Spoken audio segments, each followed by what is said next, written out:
बिलासपुर में हवाई सुविधा बढ़ाने 5 वर्ष से संघर्षरत जन संघर्ष समिति ने 3 सूत्री मांगों को लेकर राजधानी के गांधी मैदान से सीएम हाउस तक रैली निकाली। सुरक्षा को देखते हुए उन्हें आकाशवाणी तिराहे पर रोककर सरकारी महकमे ने ज्ञापन दिया। हवाई सुविधा जन संघर्ष समिति के सदस्य महापौर रामशरण यादव ने कहा, बिलासपुर एक प्रतिष्ठित नागरिक संगठन है और बिलासपुर राज्य का दूसरा सबसे प्रमुख शहर है और आज भी यह हवाई सुविधा पर्याप्त नहीं है। पूरे राज्य में राजधानी रायपुर के अलावा किसी भी शहर में पर्याप्त हवाई सुविधा नहीं है। छत्तीसगढ़ राज्य का क्षेत्रफल तमिलनाडु से अधिक है और यह देश का 9वां सबसे बड़ा राज्य है, परंतु तमिलनाडु के 6वें विकसित हवाई अड्डों के मुकाबले यहाँ सब कुछ रायपुर पर निर्भर है, जबकि प्रदेश का उच्च न्यायालय यहाँ मौजूद है, मगर यहाँ से हवाई सेवा लगता है अभी भी कोसों दूर है। लगातार 5 वर्षों से आंदोलन शुरू किया गया, जिसमें वहां पर हवाई सुविधा शुरू हुई, लेकिन आज वर्तमान में हवाई सुविधा शुरू हुई उसका लाभ लोगों को नहीं मिल पा रहा है, क्योंकि वहां पर रनवे की लंबाई कम है, इसलिए बोइंग विमान नहीं उतर पा रहे हैं। दूसरी बात, वहां पर नाइट लैंडिंग की सुविधा नहीं है और जैसी मौसम खराब होता है तो जहां पर भी मौसम खराब होता है वहां पर हवाई सुविधा को रोक दिया जाता है और वहां से जो पैसेंजर है उनको भारी तकलीफों का सामना करना पड़ता है। दूसरी बात, जो सबसे बड़ी बात यह है कि राज्य शासन के द्वारा पैसा दे दिया गया है केंद्र सरकार के सेना के जमीन के लिए। केंद्र सरकार के सेना के द्वारा रक्षा मंत्रालय से स्वीकृति मिल गई है, उसके बाद भी सिर्फ बिलासपुर जिले के राजस्व विभाग के द्वारा सीमांकन नहीं होने के कारण वो जमीन वापस हवाई नहीं मिल पा रहा है और जिसके कारण लंबाई नहीं बढ़ने के कारण बाकी सभी काम रुक गए हैं।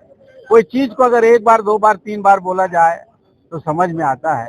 बिलासपुर के जनता, बिलासपुर के संभाग के जनता लगातार 250 समाज के लोगों ने, अन्य लोगों ने वहां पर धरना प्रदर्शन आंदोलन किया, उसके बाद भी उसमें किसी प्रकार का कोई ध्यान नहीं दिया जा रहा है, जिसके कारण आज मजबूर होकर के हमको माननीय मुख्यमंत्री जी के निवास स्थान पे आंदोलन के लिए आना पड़ा, जिसमें हमको मिलने की अनुमति नहीं दी जा रही है। हमारा निवेदन यह है कि सबको, आम जनता को ध्यान में रखते हुए हमको मात्र 15 मिनट का समय दिया जाए ताकि हम उनसे मिल लें, अपना पीड़ा बता दें।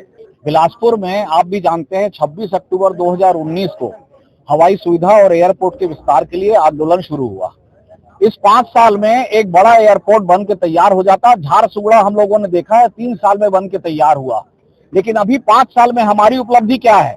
वहां केवल एक छोटा एयरपोर्ट है जिसमें केवल दिन के समय जब पूरी रोशनी हो हवाई जहाज उतरता है, जरा पानी गिरता है तो फ्लाइट डाइवर्ट होके नागपुर, जबलपुर और रायपुर चल देती है, कैंसिल हो जाती है। तो उस एयरपोर्ट के पूर्ण विकास के लिए तमिलनाडु जैसी स्टेट जिसका क्षेत्रफल छत्तीसगढ़ से कम है, 6 बड़े एयरपोर्ट है। हमारे यहाँ केवल एक एयरपोर्ट भरोसे माने सब कुछ रायपुर है।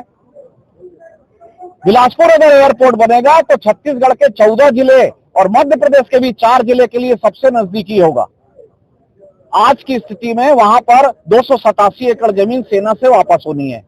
पैसा जमा हो चुका, सेना से सहमति हो गई, आज क्यों रुका हुआ है? कि सीमांकन नहीं हो रहा है, क्योंकि 30 डिसमिल 40 डिसमिल के सीमांकन में लोग पैसा देते हैं तो तुरंत सीमांकन हो जाता है। 287 एकड़ के सीमांकन में कोई देने वाला नहीं है, तो आज सीमांकन 3 महीने 4 महीने से पेंडिंग है। जब तक जमीन नहीं मिलेगी रनवे नहीं बढ़ेगा, नाइट लैंडिंग की व्यवस्था नहीं है। यहाँ पर लड़ाई हो रहा है कि कौन सी टेक्नोलॉजी की मशीन लगाएंगे। अरे जो केंद्र सरकार अप्रूव करके रखी है, यहाँ केंद्र के निर्देश को राज्य सरकार के अधिकारी नहीं मान रहे हैं। उनका कहना है कि नहीं हम नया मशीन लगाएंगे, क्योंकि वो डायरेक्ट खुद खरीदना है। यहाँ तो हर चीज में यही स्थिति है। तो माननीय मुख्यमंत्री विमानन मंत्री हैं, माननीय मुख्यमंत्री मुख्यमंत्री हैं, एयरपोर्ट छत्तीसगढ़ सरकार का है, उनके संज्ञान में ये लाने के लिए ये आंदोलन किया गया है। और हम लोगों ने प्रशासन के साथ सहयोग किया। आप लोगों ने भी देखा होगा, ये पहली बार है माननीय मुख्यमंत्री के हम पहली बार मिल रहे हैं। हम चाहते हैं कि उनसे हमको मिलने का 15 मिनट का समय मिले, हम अपनी पूरी बात उनको रखें और नहीं होगा तो आंदोलन तेज करेंगे। CCN सार्क न्यूज के लिए ब्यूरो रिपोर्ट।